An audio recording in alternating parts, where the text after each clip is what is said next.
नमस्कार। 19 जनवरी 1990 का दिन कश्मीरी पंडितों के वर्तमान इतिहास काल में काले अक्षरों में लिखा जाएगा। ये वो दिन है जब पाक समर्थित जिहादियों द्वारा कश्यप भूमि के संतानों यानी कश्मीरी पंडितों को अपनी धरती से बड़ी ही बेरहमी से बेदखल कर दिया गया था और धरती के स्वर्ग में रहने वाला यह शांतिप्रिय समुदाय धर धर की ठोकरें खाने पर मजबूर हुआ था। ये वही काली तारीख है जब लाखों कश्मीरी पंडितों को अपनी जन्मभूमि, अपनी कर्मभूमि, अपने घर हमेशा के लिए छोड़कर अपने ही देश में शरणार्थी बनना पड़ा था। जेहलम का बहता हुआ पानी उस रात का वहशत का गवाह है जिसने कभी न खत्म होने वाले दाग इंसानियत के दिल पर दिए।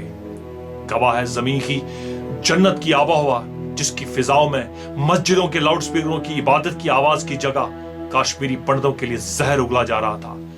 कश्मीर में रहना होगा तो अल्लाह अकबर कहना होगा। पंडितों, अपनी बीवी और बेटियों हमारे लिए छोड़कर यहां से भाग जाओ।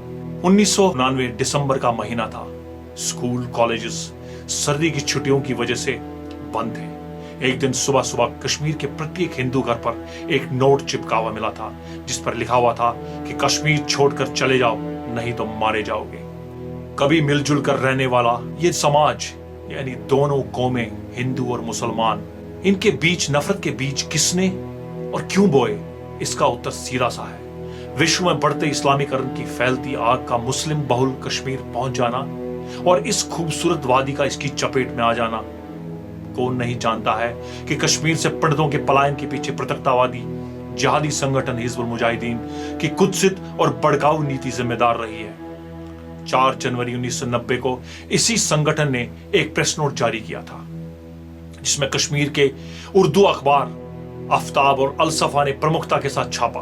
प्रेस नोट में हिंदुओं को कश्मीर छोड़कर चले जाने के लिए कहा गया था। कश्मीरी पंडितों को चुन चुन कर खुलेआम उनकी हत्याएं कर दी गई हैं। कश्मीर दूरदर्शन निदेशक श्री लसा कौल, राजनीतिक कार्यकर्ता श्री टिकालाल टपलू, नर्स सरला भट्ट, जज नीलकंठ गंजू, साहित्यकार सर्वानंद कौल प्रेमी, केंद्रीय कर्मचारी श्री बालकृष्ण गंजू आदि ऐसे दर्जनों बेकसूर कश्मीरी पंडितों को मौत के घाट उतारा गया। कश्मीर की प्रमुख मस्जिदों के लाउडस्पीकर जिनसे अब तक केवल अल्लाह अकबर के नारे गूंजते थे, अब भारत की ही धरती पर हिंदुओं से चीख चीख कर कहने लगे कि कश्मीर छोड़कर चले जाओ और अपनी बहु बेटियां हमारे लिए छोड़ जाओ। कश्मीर में रहना हो तो अल्लाह अकबर कहना है। ऐसे कैसे पाकिस्तान बट और उस पटने उसान, यानी हमें पाकिस्तान चाहिए पंडितों के बगैर, किंतु पंडित महिलाओं समेत और तो और जगह जगह दीवारों पर पोस्टर चिपकाए गए कि सभी लोग कश्मीर में इस्लामी वेशभूषा पहने, कश्मीरी पंडित महिलाएं बिंदी का प्रयोग न करें। सिनेमाघरों पर प्रतिबंध लगाए गए। कश्मीरी हिंदुओं की दुकानें, मकान और व्यापारिक प्रतिष्ठान चिन्हित कर दिए गए ताकि उन्हें बाद में लूटा जा सके या इन पर कब्जा किया जा सके। 24 घंटे में कश्मीर छोड़ दो या फिर मरने के लिए तैयार हो जाओ, काफिरों का कत्ल करो, ये नारे और संदेश कश्मीर की फिजाओं में गूंजने लगे। इस्लामिक दमन का घिनौना रूप जिसे भारत सदियों तक झेलने के बाद भी मिलजुल कर रहने के लिए बुला चुका था, एक बार फिर अपने विकराल रूप का धारण करने लगा। प्रशासन ठप पड़ा था या मूक दर्शक बनकर अपनी लाचारी का मातम मना रहा था। एडमिनिस्ट्रेशन सुरक्षा कवच के घेरे में थी या फिर घाटी छोड़कर भाग खड़ी हुई थी। चारों तरफ अराजकता और बदअमनी का माहौल व्याप्त था।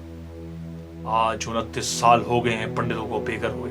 इनके बेघर होने पर आज तक न तो कोई जांच आयोग बैठा, न कोई स्टिंग ऑपरेशन हुआ और न ही सांसद या सांसद के बाहर इनकी त्रासदी पर कोई बहसबाजी हुई। इसके विपरीत आजादी चाहने वाले अलगाववादियों और जिहादियों, जनूनियों को सत्ता पक्ष और मानवाधिकार के सरपरस्तों ने हमेशा सहानुभूति की नजर से देखा। पहले भी यही हो रहा था और आज भी यही हो रहा है। उच्च न्यायालय ने तो पंडितों की इस याचिका पर विचार करने से मना कर दिया कि जिसमें पंडितों पर अत्याचार की जांच करने के लिए गुहार लगाई गई थी, ये कहकर कि ये बहुत पुरानी बात है। आज कश्मीर घाटी में कश्मीरी पंडित बिल्कुल भी नहीं है। अगर हैं भी तो वो किसी मजबूरी के कारण वहां रह रहे हैं और उनकी संख्या बिल्कुल नगण्य है। वादी से खदेड़ जाने के बाद ये लोग शरणार्थी शिविरों जम्मू और दिल्ली में या फिर देश के दूसरे कोनों कोनों में जाकर बसे। करीब 3 लाख के कश्मीरी पंडित जिहादियों के जोर जबर की वजह से घाटी छोड़ने पर विवश हुए। कभी साधन संपन्न रहे ये हिंदू पंडित आज सामान्य आवश्यकताओं के लिए मोहताज हैं। जम्मू में आज भी लाखों कश्मीरी पंडित टेंटों में रहने के बाद अब एक कमरे के मकान में जीने के लिए मजबूर हैं। उन्हें उस दिन का इंतजार है जब ये सम्मान से अपनी धरती पर वापस जा सकेंगे। विस्थापन और पुनर्स्थापन के दरमियान गुजरा वक्त इंसान के तजुर्बे में कई कभी न भुलाने वाली दास्तानें, इबारतें, नसीहतें जोड़ देता है जो आने वाले वक्त में उसके साथ हमसाया बनकर सफर करती रहती है, इंसान से सवाल भी करती है और कभी कभी जवाब भी देती है। कुछ ऐसी ही दास्तानों, इबारतों, नसीहतों और सवालों के दरिया के उफान से गुजर रही अपने ही देश में विस्थापित जीवन जीने को अपशिप्त कश्मीरी पंडितों की समूची कौम, जो अपनी जमीन पर वापस जाने के लिए बेकरार तो है, लेकिन उस समाज की सोच का क्या जिसके कारण करीब 3 दशक पहले बेइज्जत और बेआबरू होकर अपनी ही जान बचाकर भागने को विवश होना पड़ा था, जिसके कारण जन्नत के खिताब से नवाजी गई जमीन अपनी ही फूलों की कत्लगाह बनी। इसकी हसीन वादियों में आज भी सैकड़ों कश्मीरी हिंदू बहू बेटियों की बेबस कराहें गूंजती रहती हैं, जो अपने ही खून की बदकारी का शिकार हुई थी।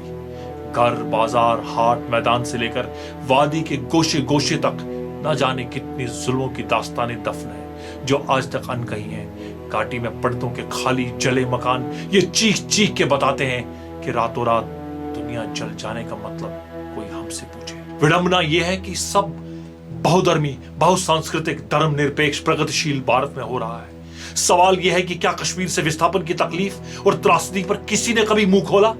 अकल्पनीय पीड़ाएं दे देकर हत्याकांड हुए, हजारों घर, दुकानें जला डाली गई, पूजा स्थलों को निशाना बनाया गया। पुलिस के पास दर्जनों एफआईआर दर्ज हैं। जमीन, जायदाद, बाग बगीचे, शैक्षणिक और सांस्कृतिक केंद्रों की चल अचल संपत्ति हथियाई गई। कवि, कलाकार मार डाले गए। तब क्या किसी ने होंठ तक खोले? क्या जमहूरियत के मंदिर सांसद में कोई हंगामा हुआ? संस्कृति कर्मियों ने कहीं कोई जुलूस निकाला, कोई प्रस्ताव पारित किया? नहीं। गुजरात की सांप्रदायिक हिंसा पर सब बोले, यहां तक कि वो लोग भी बढ़ चढ़कर बोले जिनके हाथ 1984 के सिख विरोधी दंगे उनके खून से रंगे हुए हैं। ये राष्ट्रीय अल्पसंख्यक आयोग, ये सेक्युलरवाद का एक तारा बजाने वाले, ये टुकड़े टुकड़े गैंग, ये अवार्ड वापसी वाले लोग, ये तथाकथित मानवाधिकारी संगठन आज कश्मीरी विस्थापितों के कटघरे में खड़े हैं। हैरत है कि विस्थापन के बाद से कश्मीरी विस्थापितों को एक भी मांग उनकी नहीं मानी गई। यहां तक कि जांच आयोग के गठन की बुनियादी मांग तक नकार दी गई, क्योंकि वह अपनी संख्या बल के आधार पर राजनीति में जय पराजय की परिणाम देने वाली हस्तक्षेप नहीं कर सकते। दोस्तों, दुनिया के सबसे बड़े जमहूरी मुल्क से 19 जनवरी ये सवाल पूछ रही है, क्या आज भारत आधुनिक विश्व के सबसे बड़े नरसंहार दिवस पर शर्मिंदा है? क्या कश्मीरी पंडितों को पुनः सम्मान, सुरक्षा और सहजता के साथ घाटी में पुनर्स्थापित करने का सामर्थ्य प्रभु संपन्न भारत गणराज्य में है? 6 दिसंबर 1992 को राष्ट्रीय शर्म घोषित करने वाले कश्मीर के नरसंहार पर चुप रहे। क्या आधुनिक भारत में सेकुलरिज्म की हत्या सबसे पहले कश्मीर में नहीं हुई? क्या धर्मनिरपेक्ष और लोकतांत्रिक भारत में कश्मीरी पंडितों की जाति सफाया राष्ट्रीय शर्म नहीं है?